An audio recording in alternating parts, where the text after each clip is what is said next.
Η πρώτη είναι ότι ο EMA έχει εγκρίνει τον εμβολιασμό στα παιδιά από 5 έως 11.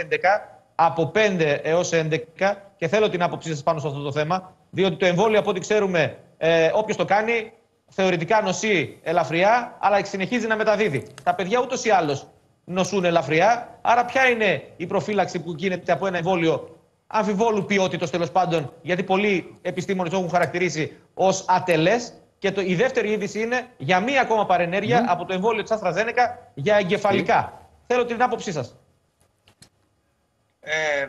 Νομίζω το έχω δηλώσει και παλαιότερα, κύριε Δαμιανίδη, ότι με βρίσκει κάθετα αντίθετο η οποιαδήποτε έγκριση εμβολίων στα παιδιά και ακόμα περισσότερο στα παιδιά ηλικίας 5 έως 11 ετών.